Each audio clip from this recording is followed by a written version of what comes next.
അപ്പോൾ അദ്ദേഹം വന്ന് കയറുമ്പോൾ തന്നെ ഒരു നമ്മൾ പറയുക രാജപ്രഭയാണെന്ന് പറയില്ലേ, ഭഗവാൻ തന്നെ നമ്മുടെ മുന്നിൽ വന്ന് നിൽക്കണ ആ ഒരു പ്രതീതിയാണ് ആ സമയത്ത് നമുക്ക് ഉണ്ടാവുക. അദ്ദേഹം വരുമ്പോൾ ഒരു പ്രത്യേക ചൈതന്യമാണ്.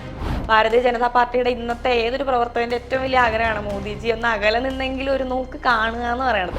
സ്വാതന്ത്ര്യ ദിനം കരിദിനായിട്ട് ആഘോഷിച്ചുകൊണ്ടിരുന്ന ഒരു പ്രസ്ഥാനമാണ് ഈ പറയുന്ന കമ്മ്യൂണിസ്റ്റ് പ്രസ്ഥാനം. ഇത് 75ാമത്തെ സ്വാതന്ത്ര്യ ദിനത്തിന് ശേഷമാണ് കൊടിയുയർത്താൻ തന്നെ അവർ തുടങ്ങിയത്. ഇത്രമേൽ ജനങ്ങളെ ദ്രോഹിച്ചിട്ടുള്ള ഒരു ഭരണം ഇതിനു മുന്നേ കേരളത്തിൽ ഉണ്ടായിട്ടില്ലെന്ന് ജനങ്ങൾ സ്വയം മനസ്സിലാക്കിക്കൊണ്ടിരിക്കുകയാണ്. അപ്പൊ കാവി പുതച്ചു നിൽക്കുന്ന ആ ഭാരതമാതാവിന്റെ ശക്തിക്ക് മേൽ നിന്നുകൊണ്ടാണ് ആളുകൾ ഒരുമിച്ച് ഒരു മനസ്സോടുകൂടി സ്വാതന്ത്ര്യത്തിന് വേണ്ടിയിട്ട് പ്രവർത്തിച്ചിട്ടുള്ളത്.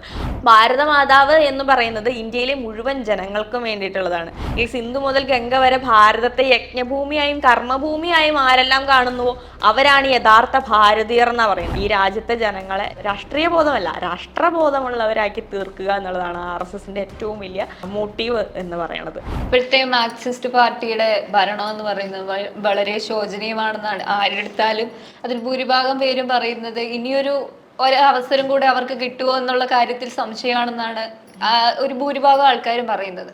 ഇവരുടെ ഈ ഭരണത്തെ എങ്ങനെയാണ് കാണുന്നത്? വളരെ മോശമായിട്ടുള്ള ഭരണം എന്ന് ഞാൻ പറയുന്നതല്ല, ജനങ്ങൾ സ്വയം കണ്ടറിഞ്ഞ് പറയണതാണ്. കാരണം അത്രമേൽ ജനങ്ങളെ ദ്രോഹിച്ചിട്ടുള്ള ഒരു ഭരണം ഇതിനു മുന്നേ കേരളത്തിൽ ഉണ്ടായിട്ടില്ലെന്ന് ജനങ്ങൾ സ്വയം മനസ്സിലാക്കിക്കൊണ്ടിരിക്കുകയാണ്. അതുപോലെ കേരളത്തിലെ ജനങ്ങളെ ദ്രോഹിക്കുന്നുണ്ട്. ഫ്ലഡിന് വേണ്ടി പോലും നമ്മൾ പിരിച്ചു കൊടുത്തത് എത്ര കോടി രൂപയാണ്? വയനാട്ടിലെ ജനങ്ങൾക്ക് ദുരന്തം ഉണ്ടായ സമയത്ത് നമ്മൾ പിരിച്ചു കൊടുത്തത് എത്ര കോടി രൂപയാണ്? അതിൽ എത്ര കോടി രൂപ ജനങ്ങളിലേക്ക് ഇവരെത്തിച്ചു? ഈ പറയുന്ന ഫ്ലഡിന്റെ സമയത്ത് അല്ലെങ്കിൽ വയനാട്ടിലെ ദുരന്തത്തിന്റെ സമയത്ത് ഒരു പോറൽ പോലും പറ്റാത്ത പാർട്ടി പ്രവർത്തകരായിട്ടുള്ള ആൾക്കാർക്ക് ഇവർ ഒരു കാര്യമില്ലാത്ത വെറുതെ അക്കൗണ്ടിലേക്ക് ഫ്ലഡിന്റെ പേരിൽ വന്ന പൈസ ഇട്ട് കൊടുത്തു എന്ന് അവർ തന്നെ പറയുന്നുണ്ട്.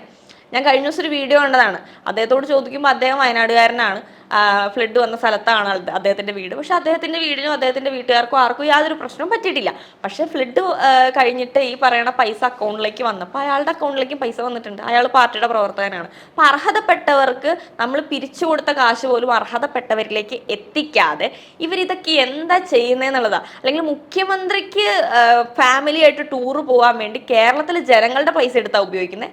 അവർക്ക് നവകേരള സദസ്സ് നടത്താൻ വേണ്ടിയിട്ട് അവർ കേരളത്തിലെ ജനങ്ങളുടെ പൈസ എടുത്തിട്ടാണ് ഉപയോഗിക്കുന്നത്. അവർക്ക് അവരുടെ പാർട്ടി പൈസ എടുക്കണമെങ്കിൽ അവർ KKG സെന്ററിൽ നിന്ന് കൊണ്ടുവന്ന പൈസ എടുത്ത് വേണം അവരുടെ പാർട്ടി പരിപാടികൾ നടത്താൻ. അല്ലെങ്കിൽ അദ്ദേഹത്തിന്റെ വീട്ടുകാരുമായിട്ട് കുടുംബമായിട്ട് ടൂർ പോകണം, വിദേശ യാത്രകൾ നടത്തണം എന്നുണ്ടെങ്കിൽ അവർ വീട്ടിൽ നിന്ന് കൊണ്ടുവന്ന പണം എടുത്തിട്ട് വേണം നടത്താൻ. അല്ലാതെ ജനങ്ങൾ ടാക്സ് അടയ്ക്കുന്ന പൈസയിൽ നിന്ന് പൈസ എടുത്തിട്ടല്ല അമേരിക്കയിലേക്ക് ചികിത്സിക്കാനും അമേരിക്കയിലേക്ക് ടൂർ പോവുകയൊക്കെ ചെയ്യണത്. ഇപ്പൊ ഭാരതാംബ വിഷയത്തില് കമ്മ്യൂണിസ്റ്റിന്റെ ഒരു ഇരട്ടത്താപ്പ് നിലപാട് തന്നെയാണ് നമ്മൾ കണ്ടതെന്ന് വേണമെങ്കിൽ പറയാം. ഭാരതാംബയെ കേവലം ഒരു സ്ത്രീയായും സാരി ഉടുത്ത ഒരു സ്ത്രീയായി കണ്ട് ബഹുമാനിക്കേണ്ട കാര്യമില്ല എന്ന് പറയുന്നവരും മറ്റൊരു സമൂഹത്തെ പ്രീതിപ്പെടുത്താൻ വേണ്ടി ഒരുപാട് കാര്യങ്ങൾ ചെയ്യുന്നത് നമ്മൾ കണ്ടു. ഒരു മതത്തെയും അംഗീകരിക്കുന്നില്ല, മതേതരമാണ് സംസാരിക്കുന്നത് എന്ന് പറയുമ്പോഴും ഒരു മതത്തെ മാത്രം പ്രീതിപ്പെടുത്താൻ അവരുടെ സമ്മേളനങ്ങളിൽ പോവുകയും അവരുടെ വസ്ത്രങ്ങൾ ധരിക്കുകയും ചെയ്യുന്ന കമ്മ്യൂണിസ്റ്റ് നേതാക്കന്മാരെയൊക്കെ നമ്മൾ കണ്ടു. ഇതിനോട് എങ്ങനെയാണ് പ്രതികരിക്കുന്നത്? ഭാരതാംബ വിഷയത്തെ പറ്റി സംസാരിക്കുന്ന സമയത്ത് ഇവർ ഒരേ സമയം തന്നെ രണ്ട് തരത്തിലുള്ള നിലപാടുകളാണ് എടുക്കുന്നത്. ഒന്നെന്ന് പറയണത് ഭാരതാംബ എന്ത് ഭാരതാംബ, ഞങ്ങൾക്കൊരു ഭാരതാംബയെ അറിയില്ല എന്ന് ഒരു വിഭാഗം ആൾക്കാർ ഇവരുടെ കൂട്ടത്തിൽ തന്നെ പറയുന്നു. മറ്റൊരു വിഭാഗം ആൾക്കാർ പെട്ടെന്ന് എവിടുന്നോ പൊട്ടിമുളച്ച രാഷ്ട്രസ്നേഹമായിട്ട് ഭാരത് മാതാ കി ജയ് വിളിച്ചുകൊണ്ട് CPIയുടെ പാർട്ടി ഓഫീസിന് മുന്നിൽ ഭാരതമാതാവിൻ്റെ അല്ലെങ്കിൽ ഇന്ത്യയുടെ നാഷണൽ ഫ്ലാഗ് ഉയർത്തുക. അപ്പോൾ ഇവരെന്നു മുതൽ ഭാരതമാതാവിനെ അംഗീകരിച്ചു അല്ലെങ്കിൽ ഭാരതത്തെ അംഗീകരിച്ചു തുടങ്ങിയത് 1947 നമുക്ക് സ്വാതന്ത്ര്യം കിട്ടിയ ആ സമയത്ത് എല്ലാ കാലത്തും സ്വാതന്ത്ര്യ ദിനം കരിദിനായിട്ട് ആഘോഷിച്ചുകൊണ്ടിരുന്ന ഒരു പ്രസ്ഥാനമാണ് ഈ പറയുന്ന കമ്മ്യൂണിസ്റ്റ് പ്രസ്ഥാനം. ഭാരതത്തെക്കാൾ കൂടുതൽ ചൈനയ്ക്ക് ഊന്നൽ നൽകിക്കൊണ്ട് ചൈനയെ എല്ലാ കാലത്തും ഭാരതത്തിന്റെ മുന്നിൽ ഒന്നാം സ്ഥാനത്ത് എത്തണമെന്ന് വിചാരിച്ച് അതിനുവേണ്ടി പ്രവർത്തിക്കുന്നവരാണ് ആര്? കമ്മ്യൂണിസ്റ്റ് പ്രസ്ഥാനത്തിൽപ്പെട്ടവർ. അവർക്ക് പെട്ടെന്ന് ഒരു സുപ്രഭാതത്തിൽ ഉണ്ടാവുക, രാഷ്ട്രബോധം ഉണ്ടാവുക, എന്നിട്ട് ഭാരത് മാതാ കി ജയ് വിളിച്ച് ഈ പറയണ പോലെ കൊടി ഉയർത്തുക. അവരെന്നു മുതൽ അവരുടെ പാർട്ടി ഓഫീസിന് മുന്നിൽ കൊടി ഉയർത്താൻ തന്നെ തുടങ്ങിയത്? അത് 75ാമത്തെ സ്വാതന്ത്ര്യ ദിനത്തിന് ശേഷമാണ് കൊടി ഉയർത്താൻ തന്നെ അവർ തുടങ്ങിയത്. അപ്പോൾ രണ്ട് തരത്തിലുള്ള വർത്തമാനം രണ്ട് വശത്ത് നിന്ന് പറയാണ്. പിന്നെ ഈ ഭാരതമാതാവിനെ ഏതെങ്കിലും ഒരു മതത്തിന്റെ ഒരു സിമ്പിളായിട്ട് എന്തിനു കാണുന്നു? നമ്മൾ സ്വാതന്ത്ര്യം നടക്കുന്ന സമയത്ത് അല്ലെങ്കിൽ സ്വാതന്ത്ര്യ സമരം നടക്കുന്ന സമയത്ത് ഭാരതം അല്ലെങ്കിൽ ഭാരതമാതാവ് എന്നുള്ള ഒരു കൺസെപ്റ്റ് മൈൻഡിലുള്ളത് കൊണ്ട് മാത്രമാണ് അന്നത്തെ ഭാരതത്തിലെ ജനങ്ങൾക്ക് ബ്രിട്ടീഷിനെതിരെ പ്രവർത്തിക്കാനും അല്ലെങ്കിൽ സമരങ്ങൾ സംഘടിപ്പിക്കാനും അവരുടെ ഉള്ളിലുണ്ടായിരുന്ന ആ രാഷ്ട്രബോധം കൊണ്ട് തന്നെയാണ് സാധിച്ചത്. നിന്നിട്ടുള്ളത്. അതിന് ഈ ഭാരതമാതാവ് എന്ന് പറയുന്ന സങ്കല്പം തന്നെയാണ് എല്ലാ കാലത്തും മുന്നിൽ നിന്നിട്ടുള്ളത്. ഈ പറയണ പോലെ RSSന്റെ ഭാരതമാതാവ് അതൊരു വശത്തിരിക്കട്ടെ, RSSന്റെ ഭാരതമാതാവിന്റെ കയ്യിൽ കാവിക്കൊടിയുള്ളതാണല്ലോ ഇവരുടെ പ്രശ്നം. ശരിക്കും ആദ്യമായി ഭാരതത്തിൽ ചിത്രീകരിക്കപ്പെട്ടിട്ടുള്ള അബനീന്ദ്രനാഥ് ടാഗോർ 1905 എനിക്ക് തോന്നുന്നു, എൻ്റെ ഓർമ്മ ശരിയാണെങ്കിൽ, ആ സമയത്ത് വരച്ചിട്ടുള്ള ഭാരതമാതാവിന്റെ ചിത്രത്തിൽ കാവി വസ്ത്രം പുതച്ചിരിക്കുന്ന ഭാരതമാതാവിനെ ആദ്യമായിട്ട് ഭാരതമാത എന്ന സങ്കല്പത്തെ ചിത്രീകരിക്കുന്ന സമയത്ത് അവിടെ ആ ഭാരതമാതാവ് കാവ്യ വസ്ത്രം ധരിച്ചിരിക്കുക. ഒരു സന്യാസിനിയെ പോലെ, ഒരു തപസ്യയെ പോലെ അവര് രുദ്രാക്ഷമാലയാണ് ധരിച്ചിരിക്കുന്നത്. കയ്യിലും കഴുത്തിലും ഒക്കെ രുദ്രാക്ഷമാണ് ധരിച്ചിരിക്കുന്നത്. ഒരു കയ്യില് വിദ്യ നൽകുന്ന ഒരു കൈ, മറ്റൊരു കൈ പ്രതിനിധാനം ചെയ്യുന്നത് നമ്മുടെ ഫുഡിനെയാണ് പ്രതിനിധാനം ചെയ്യുന്നത്, നെൽക്കതിര് പിടിച്ചിട്ടുള്ളതാണ്. ഒരു കയ്യിൽ വസ്ത്രമാണ് കൊടുക്കുന്നത്, മറ്റൊരു കൈ കൊണ്ട് അനുഗ്രഹിക്കുകയാണ്. അപ്പൊ ഇത്തരത്തിലുള്ള ഒരു ഭാരതമാതാവിനെയാണ് ആദ്യമായിട്ട് ഭാരതത്തിൽ ചിത്രീകരിക്കപ്പെട്ടിട്ടുള്ളത്. അപ്പൊ കാവി പുതച്ചു നിൽക്കുന്ന ആ ഭാരതമാതാവിന്റെ ശക്തിക്ക് മേൽ നിന്നുകൊണ്ടാണ് ആളുകൾ ഒരുമിച്ച് ഒരു മനസ്സോടുകൂടി സ്വാതന്ത്ര്യത്തിന് വേണ്ടിയിട്ട് പ്രവർത്തിച്ചിട്ടുള്ളത്. അങ്ങനെയുള്ള ഈ നാട്ടിൽ ഭാരതമാതാവിന്റെ കയ്യിൽ ഒരു കാവി കൊടിയിരിക്കുന്നതാണ് പ്രശ്നം. കാവി എന്ന് പറയുന്നത് ഏതെങ്കിലും ഒരു പ്രത്യേക മതത്തിന്റെയോ ഒരു രാഷ്ട്രീയ പാർട്ടിയുടെ നിറമല്ല, അത് ത്യാഗത്തിന്റെ നിറമാണ്. അതുപോലെ അത് അഗ്നിയെ പോലെ സൂര്യനെ പോലെ ജ്വലിക്കുന്ന നിറമാണ്. ആ നിറം അഗ്നി തന്നെയാണ്. ആ അഗ്നിയിലേക്ക് നമ്മളിൽ ഓരോരുത്തരെയും നൽകിയിട്ട് നമ്മുടെ ഉള്ളിലെ ചീത്തകളെ ഇല്ലായ്മ ചെയ്യാൻ, ഭസ്മമാക്കി കളയാനാണ് ആ അഗ്നിയെ നമ്മൾ ഉപയോഗിക്കുന്നതാണ് നമ്മുടെ സങ്കല്പം. അപ്പൊ അത് ത്യാഗത്തിന്റെ നിറമാണ്. അതുപോലെ തന്നെ അത് സത്യത്തിന്റെ നിറമാണ്. അതുപോലെ ആ കാവി എന്ന് പറയുന്ന നിറത്തിന് ഒരുപാട് വിശേഷണങ്ങളുണ്ട്. അപ്പൊ ആ ഒരു കാവിക്കൊടി ഭാരതമാതാവിന്റെ കയ്യിലിരിക്കുന്നു, അല്ലെങ്കിൽ ആ ഭാരതമാതാവ് ഒരു സാരി ഉടുത്തു, കുറച്ച് ആഭരണങ്ങൾ ഇട്ടു, അല്ലെങ്കിൽ തലയിൽ ഒരു കിരീടം വെച്ചതുകൊണ്ട് എങ്ങനെ അത് ഹിന്ദുയിസത്തിന്റെ മാത്രം പ്രതീകമാകും? ഭാരതമാതാവ് എന്ന് പറയുന്നത് ഇന്ത്യയിലെ മുഴുവൻ ജനങ്ങൾക്കും വേണ്ടിയിട്ടുള്ളതാണ്. ഈ സിന്ധു മുതൽ ഗംഗ വരെ ഭാരതത്തെ യജ്ഞഭൂമിയായും കർമ്മഭൂമിയായും ആരെല്ലാം കാണുന്നുവോ അവരാണ് യഥാർത്ഥ ഭാരതീയർ എന്നാ പറയുന്നത്. ആ ഭാരതീയർക്ക് നമ്മൾ മനുഷ്യന്മാരായിട്ട് ഉണ്ടാക്കിയതല്ലേ ഇന്നത്തെ ഇന്ത്യയുടെ മാപ്പ്. ആ മാപ്പിനും അപ്പുറത്തേക്ക് നമ്മൾ കൃത്യമായിട്ട് ഇന്ത്യയെ ശ്രദ്ധിച്ചാൽ അറിയാം. ഇന്ത്യ 4 വശങ്ങളിൽ നിന്നും ഭാരതം എന്ന് പറയുന്ന ഒരു അമ്മ തൻ്റെ കുട്ടിയെ പ്രൊട്ടക്ട് ചെയ്യുന്നത് പോലെ വടക്ക് തുംഗ ഹിമാലയം കൊണ്ടും തെക്ക് പടിഞ്ഞാറ് കിഴക്ക് ഭാഗങ്ങളിൽ അഗാധമായിട്ടുള്ള സമുദ്രങ്ങൾ കൊണ്ടും നമുക്ക് മൊത്തത്തിൽ സംരക്ഷണ വലയം തീർക്കുന്ന അമ്മ തന്നെയാണത്. അവരെ അമ്മയായി കാണുന്നത് കൊണ്ട് പ്രശ്നം ആർക്കാ? നമ്മുടെ പ്രധാനമന്ത്രി നരേന്ദ്രമോദി ഒരുപാട് തവണ അതിനെ കണ്ടിട്ടുണ്ട്. എങ്ങനെയായിരുന്നു ആ ഒരു എക്സ്പീരിയൻസ് ഒക്കെ? ഏറ്റവും മെമ്മറബിൾ ആയി തോന്നിയ ഒരു എക്സ്പീരിയൻസ് എന്താണ്? മോദിജി പറഞ്ഞ പോലെ 4 or 5 തവണ കാണാനുള്ളൊരു ഭാഗ്യം എനിക്ക് കിട്ടിയിട്ടുണ്ട്. എൻ്റെ ലൈഫിലെ ഏറ്റവും വലിയ ആഗ്രഹം എന്തായിരുന്നെന്ന് കുഞ്ഞിലെ ചോദിക്കുന്ന സമയത്ത്, അല്ലെങ്കിൽ നരേന്ദ്രമോദിജി ഭരണത്തിൽ കയറുന്ന സമയത്ത്, അന്ന് ഞാൻ വളരെ ചെറുതാണ്, എത്രയിലാണെന്ന് ഞാൻ ഓർക്കുള്ള, 2ാമത്തെ തവണ അധികാരത്തിൽ കയറുന്ന സമയത്ത് ഞാൻ 10th കഴിഞ്ഞിട്ട് നിൽക്കുകയാണ്. അപ്പം അത്രയും ചെറുപ്പമാണ്. ആ സമയത്തൊക്കെ എൻ്റെ അടുത്ത് ചോദിക്കുന്ന സമയത്ത് എൻ്റെ ഏറ്റവും വലിയ ആഗ്രഹം എന്ന് പറയുന്ന ഒന്നാണ്, എൻ്റെ മാത്രമല്ല, ഏതൊരു ഭാരതീയ ജനതാ പാർട്ടിയുടെ ഇന്നത്തെ ഏതൊരു പ്രവർത്തകൻ്റെ ഏറ്റവും വലിയ ആഗ്രഹമാണ് മോദിജി ഒന്ന് അകലെ നിന്നെങ്കിലും ഒരു നോക്ക് കാണുക എന്ന് പറയണത്. എനിക്ക് 4 or 5 തവണ അതിനുള്ള ഭാഗ്യം കിട്ടിയിട്ടുണ്ട്. ആദ്യത്തെ തവണ ഈ പറയണ പോലെ അദ്ദേഹം എയർപോർട്ടിൽ ഒരു തവണ വന്ന സമയത്ത്, ഞാനന്ന് ഡിഗ്രി ഫസ്റ്റ് ഇയർ പഠിക്കുകയാണ്. അന്ന് എനിക്ക് 18 വയസ്സേ ഉള്ളൂ. അന്നാണ് അദ്ദേഹത്തെ ആദ്യമായിട്ട് കാണുന്നത്. ഇത്തിരി ദൂരെ നിന്നിട്ടാണ് കാണുന്നത്, എങ്കിൽ കൂടിയും അദ്ദേഹത്തെ ആദ്യമായിട്ട് അന്നാണ് കാണുന്നത്. അതിനുശേഷം അദ്ദേഹത്തെ കാണുന്നത് യുവം പ്രോഗ്രാമിന് വേണ്ടിയിട്ടാണ്. അന്ന് ഈ പറയണ പോലെ യുവമോർച്ചയുടെ സംസ്ഥാന ഭാരവാഹിയായിട്ട് ചുമതലയെടുത്തതിന് ശേഷം എന്നെ സംബന്ധിച്ചിടത്തോളം ഏറ്റവും വലിയൊരു ടാസ്ക് ആയിരുന്നു. കാരണം ഞാൻ സ്റ്റേറ്റ് ഭാരവാഹിയായിട്ട് കയറിയതിന് ശേഷം ആദ്യമായിട്ട് യുവമോർച്ച നടത്തുന്ന ഒരു പ്രോഗ്രാമാണ്. ഒരു വലിയ ടീം വർക്കിൻ്റെ ബലത്തിൽ വളരെ നല്ല രീതിയിൽ നടന്നു പോകുന്ന ഒരു പ്രോഗ്രാം ആയിരുന്നു യുവം പ്രോഗ്രാം. അത് വളരെ ജനശ്രദ്ധ നേടിയ ഒരു പ്രോഗ്രാം ആയിരുന്നു. അത്രമേൽ യുവാക്കളെ സംഘടിപ്പിച്ചുകൊണ്ട് ഇന്ന് കേരളത്തിൽ ഒരു രാഷ്ട്രീയ പ്രസ്ഥാനത്തിനും അതുപോലൊരു പ്രോഗ്രാം സംഘടിപ്പിക്കാൻ പറ്റില്ല. അന്ന് നമുക്കറിയാം കൊച്ചി ഫുള്ള് ബ്ലോക്കായിരുന്നു. അതായത് അന്ന് ആ ഒരു ദിവസം മോദിജി വന്നിറങ്ങുന്നതിന് ഒരു 3 മണിക്കൂർ മുന്നേ മുതൽ കൊച്ചി ജാമാവാൻ തുടങ്ങി. അന്നത്തെ ദിവസം കൊച്ചി എന്ന് പറയുന്ന ഒരു വലിയ നഗരം ഫുള്ള് സ്തംഭിച്ചു പോയൊരു ദിവസമാണ്.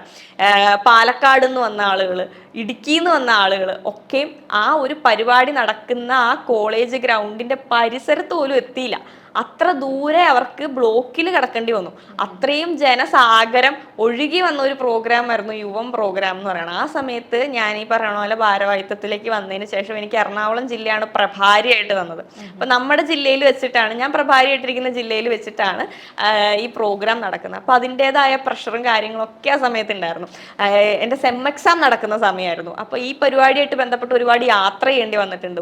എൻ്റെ ഏറ്റവും കൂടുതൽ ക്ലാസ്സുകൾ കട്ടായിട്ടുള്ള ഒരു സമയം അതാണ്, ആ സെം എക്സാമിന്റെ സമയത്താണ്. അപ്പം മോദിജിയെ കാണാനുള്ള അവസരം എന്ന് വെച്ചാൽ ഓൾറെഡി നമ്മൾ ആ സംഘാടക സമിതിയിലുണ്ട്.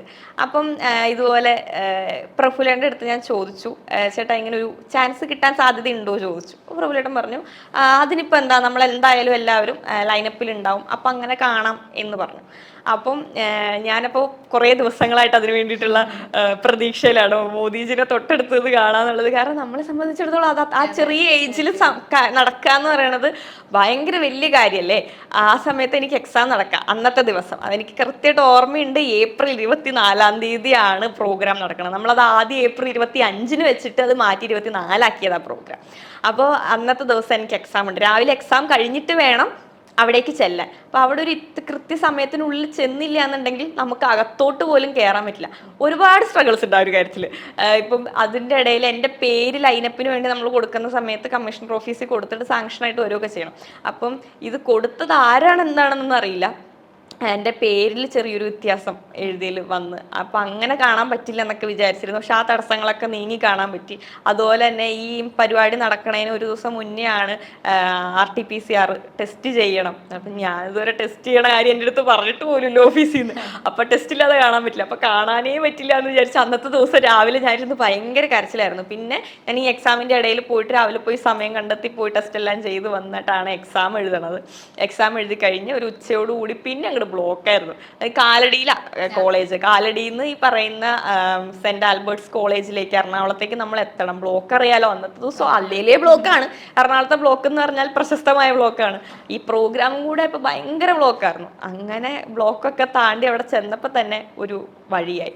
അവിടെ ചെന്ന് കഴിഞ്ഞിട്ടാണ് ഞാൻ മനസ്സിലാക്കിയത്, ഞാൻ സത്യം പറഞ്ഞ ലൈനപ്പിന് നിൽക്കാനുള്ള ഐഡന്റിറ്റി കാർഡ് ഓഫീസിൽ നിന്ന് എടുത്തിട്ടില്ല. പാർട്ടി ഓഫീസ് ഇരിക്കണത് അങ്ങപ്പുറത്ത്, ഈ കോളേജ് ഇരിക്കുന്നത് ഇങ്ങിപ്പുറത്ത്, നല്ല ദൂരമുണ്ട്. ഇനി എന്ത് ചെയ്യുമെന്ന് അറിയാൻ പാടില്ല.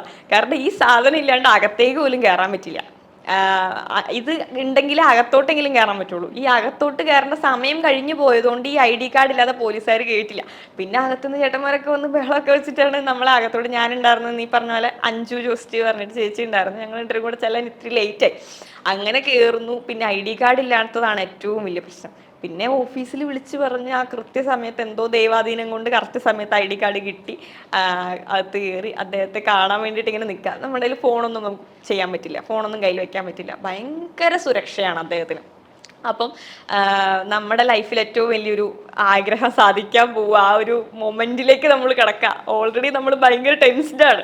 എന്താണ് അദ്ദേഹത്തെ കാണുമ്പോൾ നമ്മൾ എങ്ങനെ നിൽക്കണം, നമുക്ക് അങ്ങനെ അദ്ദേഹത്തിന്റെ കാലിലൊന്നും തൊടാനോ അനുഗ്രഹം വാങ്ങിക്കാനോ അതൊന്നും പറ്റില്ല. അവിടെ നിന്നാൽ നിന്നതായിരിക്കണം. നമുക്ക് അവിടെ നിന്ന് അനങ്ങാൻ പോലും പറ്റില്ല. അങ്ങനെയാണ് അദ്ദേഹത്തിന്റെ ഒരു പ്രോട്ടോകോൾ, അവരുടെ സുരക്ഷാ പ്രോട്ടോകോൾ. അപ്പോൾ അദ്ദേഹം വന്ന് കയറുമ്പോൾ തന്നെ ഒരു, നമ്മൾ പറയുക രാജപ്രഭയാണെന്ന് പറയില്ലേ, അയ്യോ അതൊരു ചന്താണത്. അദ്ദേഹം കയറി വരുന്നതേ തന്നെ ഒരു രസമാണ്. അത് കാണുമ്പോൾ തന്നെ നമുക്ക് സത്യം പറഞ്ഞാൽ എനിക്ക് അദ്ദേഹം കയറി വന്നപ്പോൾ അദ്ദേഹത്തെ കണ്ടപ്പം ഭഗവാൻ തന്നെ നമ്മുടെ മുന്നിൽ വന്ന് നിൽക്കണ ആ ഒരു പ്രതീതിയാണ് ആ സമയത്ത് നമുക്ക് ഉണ്ടാവുക. അദ്ദേഹം വരുമ്പോൾ ഒരു പ്രത്യേക ചൈതന്യമാണ്. അതൊരുപാട് പേര് പറഞ്ഞ് ഞാൻ കേട്ടിട്ടുണ്ട്. അതിന് മുമ്പ് ദൂരെ നിന്ന് കണ്ടിട്ടുണ്ട് എന്നല്ലാതെ ഇത്ര അടുത്ത് നിന്ന് ആ ഒരു പ്രഭാവത്തെ കാണാനായിട്ട് സാധിച്ചിട്ടില്ലല്ലോ.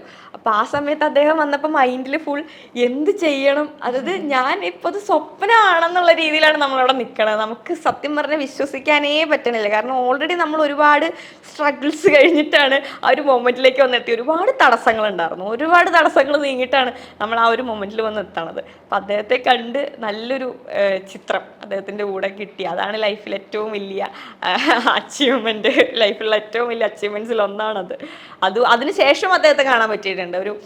പിന്നെയും ഒരു 2-3 തവണ ഈ പറഞ്ഞ പോലെ കൊച്ചിയിൽ തന്നെ അദ്ദേഹം വന്ന സമയത്ത് വാർഡ് തല, ബൂത്ത് തല പ്രവർത്തകരുടെ യോഗം വന്ന സമയത്ത് അദ്ദേഹത്തെ സ്റ്റേജിലാണ് അദ്ദേഹം, നമ്മൾ താഴെയാണ്, ഇത്തിരി ദൂരെ നിന്നാണെങ്കിലും കാണാൻ പറ്റിയിട്ടുണ്ട്. അതുപോലെ അദ്ദേഹം ഒരു തവണ കൊച്ചിയിൽ തന്നെ റോഡ് ഷോയ്ക്ക് വന്നപ്പം റോഡ് ഷോയിൽ വെച്ച് കാണാൻ പറ്റിയിട്ടുണ്ട്. അങ്ങനെ മോദിജി ഒരു 4-5 തവണ കണ്ടിട്ടുണ്ടെങ്കിലും ഏറ്റവും മെമ്മറബിൾ ആയിട്ടുള്ള മൊമെന്റ്. കാരണം ആ പരിപാടിക്ക് വേണ്ടിയിട്ട് നമ്മൾ എടുത്തൊരു എഫേർട്ട് ഉണ്ട്.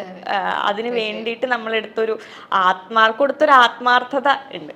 അപ്പോൾ ആ ഒരു പരിപാടി വിജയിച്ചു കൂടി കാണുമ്പോൾ അതിനൊപ്പം ഇങ്ങനൊരു മൊമെന്റ് കൂടി കിട്ടുമ്പോൾ ഉണ്ടാകുന്ന ഒരു ആത്മസംതൃപ്തി. കാരണം നമ്മൾ സ്റ്റേറ്റിന്റെ ചുമതലയിലേക്ക് വരുന്ന സമയത്ത് ഒരുപാട് നെഗറ്റീവ്സും കാര്യങ്ങളും ഒക്കെ വന്നിട്ടിരിക്കണം. അപ്പം നമ്മളെ സംബന്ധിച്ചിടത്തോളം നമ്മുടെ ഏറ്റവും വലിയൊരു ടാസ്ക് കൂടിയാണ്. അത് നമ്മളെ വിശ്വസിച്ച് പാർട്ടിയുടെയും യുവമോർച്ചയുടെ സംസ്ഥാന അധ്യക്ഷന്മാർ നമ്മളെ അങ്ങനെ ഒരു ചുമതലയ്ക്ക് എടുക്കണമെങ്കിൽ നമ്മുടെ മേൽ അത്രമേൽ അവർക്ക് വിശ്വാസമുള്ളത് കൊണ്ടായിരിക്കണം. അപ്പോൾ എനിക്ക് ഏറ്റവും നിർബന്ധം ഉണ്ടായിരുന്നു, ഒരിക്കൽ പോലും എന്നെ ചുമതലയിലേക്ക് എടുത്തതിൻ്റെ പേരിൽ പ്രഫുലേട്ടനോ അല്ലെങ്കിൽ സുരേന്ദ്രനോ ഇവരാരും ഒരിക്കൽ പോലും പഴി കേൾക്കേണ്ടി വരരുത്. ഒരാളുടെ അടുത്തുനിന്ന് പോലും അതിനെ എടുത്തത് തെറ്റായി പോയി എന്ന് ഒരാൾ പോലും പിന്നീട് പറയാനൊരു അവസരം ഉണ്ടാവരുത് എന്നുള്ളത് എനിക്ക് ഭയങ്കര നിർബന്ധമായിരുന്നു. ഇപ്പൊ അതിനെ പറയുമ്പോ തന്നെ ആ ഒരു എക്സൈറ്റ്മെന്റ് എത്രത്തോളം ആയിരുന്നു എന്ന് നമുക്ക് മുഖത്തുനിന്ന് മനസ്സിലാകാൻ സാധിക്കുന്നുണ്ട്. ഇപ്പോഴും അത് പറയുമ്പോൾ ഉള്ള ഒരു എക്സൈറ്റ്മെന്റ് നമുക്ക് കാണാൻ സാധിക്കുന്നുണ്ട്.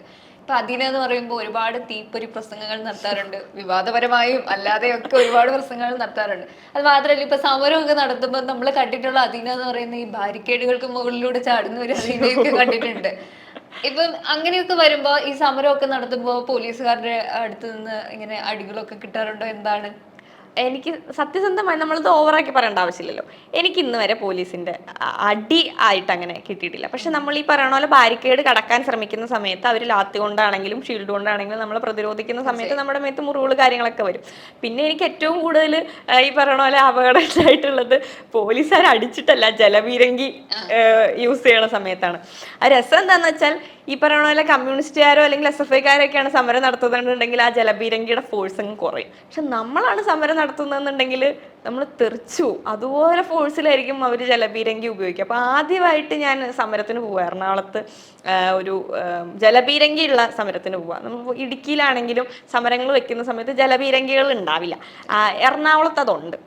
അപ്പോൾ എറണാകുളത്ത് സമരത്തിന് പോകുന്ന സമയത്ത് 3 തവണ ഈ ജലപീരങ്കി അടിച്ച് തെറിച്ചു പോയിട്ട് തിരിച്ചു വന്നിട്ട് വീണ്ടും തെറിച്ചു പോയിട്ട് അങ്ങനെ ഒരു സമയം ഉണ്ടായിരുന്നു. ആ സമയത്ത് എൻ്റെ കാലിൻ്റെ കറക്റ്റ് ബാക്കിൽ ഈ വെള്ളം അത്ര ഫോഴ്സിൽ വന്ന് അടിച്ചിട്ട് രണ്ട് കാലിൻ്റെയും ബാക്ക് സൈഡ് ഫുള്ള് കരിനീലിച്ച് കിടക്കാം. നമുക്ക് ഇപ്പോഴും എൻ്റെ കയ്യിലെ ഫോട്ടോ ഇരിപ്പുണ്ട്, കാരണം നമുക്ക് ശരിക്കും പേടിയാവും. അന്ന് നല്ല രീതിയിൽ വീണു. പക്ഷെ ആ വീഴ്ചയിൽ ഞാനങ്ങ് തീർന്നു എന്ന് പലരും വിചാരിച്ചു. നന്നായിട്ട് പേടിച്ചു, എൻ്റെ കൂടെ ഉണ്ടായിരുന്ന ഏട്ടന്മാരൊക്കെ നന്നായിട്ട് പേടിച്ചു എന്നാ തെറിച്ച് വീണപ്പോൾ. അതുപോലെ ജലപീരങ്കി ഉപയോഗിക്കുന്ന സമയത്ത് നമ്മൾ നല്ല രീതിക്ക് വീഴും. നമ്മൾ വിചാരിക്കുന്നിടത്ത് നിൽക്കില്ല. കാരണം നമ്മളായതുകൊണ്ട് അവരിത്തിരി ഫോഴ്സ് കൂടുതൽ ഉപയോഗിക്കും. അതുപോലെ ഈ സമരങ്ങൾക്ക് പോകുന്ന സമയത്താണെങ്കിലും നമ്മളിതൊക്കെ പ്രതീക്ഷിച്ചിട്ടാണല്ലോ പോകുന്നത്. എപ്പോൾ വേണമെങ്കിലും എന്ത് വേണമെങ്കിലും ഉണ്ടായേക്കാം എന്നുള്ളതൊരു പ്രതീക്ഷ നമ്മുടെ മനസ്സിലുണ്ട്. അതോടുകൂടിയാണ് നമ്മൾ പോകുന്നത്. അതുകൊണ്ട് നമ്മളത് എക്സ്പെക്ട് ചെയ്തേ നിൽക്കുള്ളൂ. ഇപ്പൊ സംഘടനയ്ക്ക് വേണ്ടി ഒരുപാട് കാര്യങ്ങൾ ചെയ്യാറുണ്ട്. അതുപോലെ തന്നെ ഞാൻ ഇപ്പൊ പറഞ്ഞ പോലെ തീപ്പൊരി പ്രസംഗങ്ങൾ നടത്താറുണ്ട്. അപ്പം ഇങ്ങനെ ഭീഷണികളൊക്കെ വരാറുണ്ടോ? ഒന്നാമത്തെ കാര്യം, തീപ്പൊരി പ്രസംഗം നടത്താൻ ഞാൻ അത്ര മിടുക്കുള്ള ആളാണെന്ന് ഞാൻ സ്വയം വിചാരിക്കണില്ല. എനിക്ക് പ്രസംഗം നടത്തുന്നതിനോട് അല്ലെങ്കിൽ പ്രസംഗിക്കാൻ അത്ര വലിയ താല്പര്യം ഇല്ലാത്ത ഒരാളാണ് ഞാൻ. പക്ഷെ എനിക്ക് ഏറ്റവും ഇഷ്ടമുള്ളത് ഭൗതിക്കുകൾ എടുക്കാൻ വേണ്ടിയിട്ടാണ്. സംഘത്തിൻ്റെ പരിപാടികൾക്ക് അല്ലെങ്കിൽ കുട്ടികൾക്ക് ക്ലാസ് ആയിട്ട് എടുത്തു കൊടുക്കാനാണ് എനിക്ക് ഏറ്റവും ഇഷ്ടം. പ്രസംഗങ്ങൾ നടത്താൻ വലിയ താല്പര്യം ഉള്ള ആളല്ല ഞാൻ. പക്ഷെ ആവശ്യം വന്നാൽ ചെയ്യും എന്നുള്ളതേ ഉള്ളൂ. ഈ കുട്ടി രാഷ്ട്രീയക്കാർക്കിടയിലൊക്കെ ഒരുപാട് ഇങ്ങനെ അവർക്കെതിരെയൊക്കെ പോരാടിയിട്ടുണ്ട്. അപ്പൊ ഭീഷണികൾ, അങ്ങനെ ഭീഷണി എന്ന് പറഞ്ഞിട്ടുണ്ടെങ്കിൽ ഈ പറഞ്ഞ പോലെ സോഷ്യൽ മീഡിയ വഴി നമുക്ക് സൈബർ അറ്റാക്കുകൾ നടത്തുന്നുണ്ട്. അത് ഭയങ്കര രീതിയിൽ, അത് ചില സമയങ്ങളിൽ നമുക്ക് അത്ഭുതം തോന്നും. അത്ര മോശമായിട്ടുള്ള രീതിയിൽ സൈബർ ഇടങ്ങളിൽ നമ്മളെ അറ്റാക്ക് ചെയ്യാനായിട്ട് ശ്രമിക്കാറുണ്ട്. പിന്നെ ഈ പറഞ്ഞ പോലെ നമ്മൾ കോളേജിലാണല്ലോ പഠിക്കുന്നത്, അല്ലെങ്കിൽ ഒരു സർവകലാശാലയിലാണ് നമ്മൾ പഠിക്കുന്നത്. സ്വാഭാവികമായിട്ടും ഇങ്ങനെയുള്ള പ്രസ്താവനകൾ നമ്മുടെ ഭാഗത്തുനിന്ന് വരുന്ന സമയത്ത് ഈ പറയണ പോലെ അവരുടെ ഭാഗത്തുനിന്നും തിരിച്ചിതുപോലെ എന്തെങ്കിലുമൊക്കെ ഉണ്ടാവാറുണ്ട്. കാരണം നമ്മൾ എത്രമാത്രം മറ്റുള്ള വിദ്യാർത്ഥി പ്രസ്ഥാനങ്ങളിലുള്ളവരെ നമ്മുടെ സുഹൃത്തുക്കളായിട്ട് കൊണ്ടു നടക്കാൻ ശ്രമിച്ചാലും എല്ലാ കാലത്തും അവരുടെ സംസ്കാരം എന്ന് പറയുന്നത് ഓപ്പോസിറ്റ് നിൽക്കുന്നവരെ ശത്രുക്കളെ പോലെ കാണുക എന്നുള്ളതാണ് അവരുടെ ഒരു കൾച്ചർ എന്ന് പറയുന്നത്. അവരെല്ലാ കാലത്തും നമ്മളെ ആ ഒരു ശത്രുതാ മനോഭാവത്തോടു കൂടിയാണ് കാണുന്നത്. ഇപ്പം എന്നെ സംബന്ധിച്ചിടത്തോളം ഞാൻ പഠിക്കുന്നിടത്ത് തന്നെ എനിക്ക് ഒരു ടീച്ചർ ഇട്ട മാർക്ക് പേപ്പർ എടുത്തുകൊണ്ട് പോയിട്ട് ആ മാർക്ക് വെട്ടിച്ചുരുക്കി 20ൽ 18 എന്നുള്ളത് വെട്ടിച്ചുരുക്കി 20ൽ 12 ആക്കിയിട്ടുള്ള ടീച്ചർ എന്നെ പഠിപ്പിച്ചിട്ടുണ്ട്. അങ്ങനെയുള്ള കാര്യങ്ങളൊക്കെ ടീച്ചേഴ്സിൽ നിന്ന് പല സമയത്ത് നേരിടേണ്ടി വന്നിട്ടുണ്ട്. പക്ഷെ എത്രയൊക്കെ പറഞ്ഞാലും ഒരു പരിധി വരെ നമ്മുടെ ക്ലാസ് ടീച്ചറാണെങ്കിലും നമ്മളെ പഠിപ്പിക്കുന്ന ഗുരുക്കന്മാരാണെങ്കിലും അവരും ഈ പറയുന്ന പോലെ എല്ലാവരും ഇടതുപക്ഷ ചിന്താഗതിക്കാരാണ്. എങ്കിൽ കൂടിയും നമ്മളൊരു പ്രസ്ഥാനത്തിൽ വർക്ക് ചെയ്യുന്ന സമയത്ത് നമ്മളായിട്ടുള്ള ആത്മബന്ധം അവർ സൂക്ഷിക്കുന്ന സമയത്ത് ലീവുകൾ എടുക്കേണ്ടി വരുന്ന സമയത്തൊക്കെ നമ്മളെ അവർ നല്ല രീതിയിൽ ഹെൽപ്പ് ചെയ്യും. നമുക്ക് സപ്പോർട്ടാണ് ടീച്ചേഴ്സൊക്കെ. എങ്ങനെ പോകുന്നു കോളേജ് ലൈഫൊക്കെ? കോളേജ് ലൈഫ് നല്ല രീതിയിൽ പോകുന്നു. ഈ പറഞ്ഞ പോലെ കോളേജിലേക്ക് പോകുന്നത് പല പല പരിപാടികൾ വരുന്ന സമയത്ത് കോളേജിലേക്ക് പോകുന്ന സമയങ്ങൾ കുറയും. 30 ദിവസം ക്ലാസ് ഉണ്ടെന്നുണ്ടെങ്കിൽ 20 ദിവസമൊക്കെ ആയിരിക്കും ക്ലാസ്സിൽ കയറുക, ചിലപ്പോൾ 15 ദിവസമൊക്കെ ആണെങ്കിൽ ക്ലാസ്സിൽ കയറുക. ക്ലാസ്സിൽ കയറൽ കുറവാവുന്ന ചില സന്ദർഭങ്ങൾ വരാറുണ്ട്. പിന്നെ മൊത്തത്തിൽ കോളേജ് ലൈഫ് നല്ല രീതിയിൽ പോകുന്നു.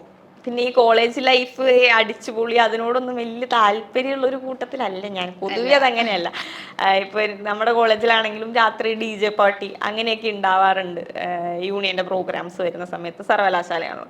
പക്ഷെ അതിനോടൊന്നും വലിയ താല്പര്യം അങ്ങനെ എനിക്കില്ല. എനിക്ക് എപ്പോഴും കൂടുതലും ഒറ്റയ്ക്ക് നടക്കാനാണ് ഇഷ്ടം. അല്ലെങ്കിൽ ഇതുപോലുള്ള കാര്യങ്ങളോടാണ് കൂടുതൽ താല്പര്യം. കോളേജ് ലൈഫ് അടിച്ചുപൊളി അതെന്താന്ന് എനിക്കറിയില്ല. മേ ബി ഈ പറഞ്ഞ പോലെ നമുക്ക് കൂടുതലും നമ്മളോട്ട് കോണ്ടാക്ട് അത്രയും മെച്ചുവേർഡ് ആയിട്ടുള്ള ആളുകളായതുകൊണ്ട്, സംഘടനയുടെ ആളുകളായിട്ടായതുകൊണ്ടായിരിക്കാം അതിനോട് വലിയ താല്പര്യം ഇല്ല. ഇപ്പൊ രാഷ്ട്രീയ സ്വയം സേവക സംഘം RSS എന്ന് പറയുമ്പോൾ ചെറുപ്പത്തിൽ തൊട്ടേ RSSനെ കുറിച്ച് അറിയാം, RSS കണ്ടു വളർന്ന ഒരാളാണ്. എന്താണ് രാഷ്ട്രീയ സ്വയം സേവക സംഘം അല്ലെ RSSനെ കുറിച്ച് പറയാനുള്ളത്? RSSനെ പറ്റി അങ്ങനെ നമ്മൾ ഒരാൾ പറഞ്ഞാൽ തീരുന്നതല്ല RSSനെ പറ്റിയുള്ളത്. സംഘം 100ാമത്തെ വാർഷികത്തിലേക്ക് കടക്കുകയാണ്. അപ്പം മറ്റേതൊരു പ്രസ്ഥാനം എടുത്ത് നോക്കിയാലും അത് പ്രതിദിനം താഴോട്ട് പോകുന്നതല്ലാണ്ട് വളരുന്ന പ്രസ്ഥാനങ്ങൾ വളരെ കുറവാണ്. അങ്ങനെയുള്ള സന്ദർഭത്തിലാണ് RSSനെ സംബന്ധിച്ചിടത്തോളം എല്ലായിടത്തു നിന്നും ഏറ്റവും കൂടുതൽ പ്രതിസന്ധികൾ അനുഭവിച്ച് മുന്നോട്ട് പോകുന്ന ഒരു സംഘടനയാണ് നമ്മുടെ സമൂഹത്തിലെ RSS എന്ന് പറയുന്നത്. അത്രമാത്രം സേവന പ്രവർത്തനങ്ങളും നടത്തി മുന്നോട്ട് പോകുന്ന ഒരു സംഘടനയാണ് RSS എന്ന് പറയുന്നത്. അത് പ്രതിദിനം വളർന്നുകൊണ്ടിരിക്കുകയാണ്. ഒന്നുമല്ലാത്തൊരവസ്ഥയിൽ നിന്നും ഇന്ന് ഈ രാജ്യം ഭരിക്കുന്ന, അല്ലെങ്കിൽ ലോകത്തിലെ ഏറ്റവും വലിയ ജനാധിപത്യ രാജ്യം ഭരിക്കുന്ന, ഏറ്റവും കൂടുതൽ പോപ്പുലേഷൻ ഉള്ള ഒരു രാജ്യം ഭരിക്കുന്ന ഒരു വലിയ ശക്തിയായിട്ട്, ഒരു വലിയ വൻമരമായിട്ട് RSS മാറിക്കൊണ്ടിരിക്കുകയാണ്. RSSന്റെ ഈ വളർച്ച എപ്പോഴാണ് അവസാനിക്കാന്ന് പറഞ്ഞിട്ടുണ്ടെങ്കിൽ, പരം വൈഭവം നേതുമേത സ്വരാഷ്ട്രം എന്നാണ്. ഈ രാഷ്ട്രത്തെ അതിന്റെ പരമമായ വൈഭവത്തിലേക്ക് എത്തിക്കുന്നതിനടുത്തേ RSSന് മോക്ഷം ലഭിക്കുള്ളൂ. അതുവരെ RSSന്റെ പ്രവർത്തനങ്ങൾ തുടർന്നുകൊണ്ടേയിരിക്കും. ഈ രാജ്യത്തെ ജനങ്ങളെ രാഷ്ട്രബോധമുള്ളവരാക്കി തീർക്കുക എന്നുള്ളതാണ് RSSന്റെ ഏറ്റവും വലിയ മോട്ടീവ് എന്ന് പറയുന്നത്. ആ ഒരു ലക്ഷ്യത്തിൽ കൂടെ തന്നെയാണ് സംഘം മുന്നോട്ട് പോകുന്നത്. സംഘത്തെ പറ്റി പറയുകയാണെങ്കിൽ കൂടി എന്നെ സംബന്ധിച്ചിടത്തോളം എൻ്റെ കുടുംബം തന്നെയാണ് എൻ്റെ സംഘടന. എന്നിൽ നിന്ന് മറ്റൊന്നല്ല എൻ്റെ സംഘടന. ഞാൻ ആ സംഘടനയുടെ ഒരു ഭാഗമാണ്, അല്ലെങ്കിൽ എന്നിലാണത്, അല്ലെങ്കിൽ അതിലാണ് ഞാൻ. അതും ഞാനും രണ്ടല്ല, അത് രണ്ടും ഒന്നാണ് എന്നാണ് തന്നെയാണ് ഞാൻ വിശ്വസിക്കുന്നത്. കാരണം നമ്മളിൽ ഒന്നാണത്. അതിൽ നിന്നാണ് നമ്മൾ വളർന്നു വന്നത്, അതിൽ തന്നെയാണ് നമ്മൾ ജീവിക്കുന്നത്. മരിക്കും വരെ അത് തന്നെയായിരിക്കും. ഒരുപാട് സന്തോഷം. ശരി.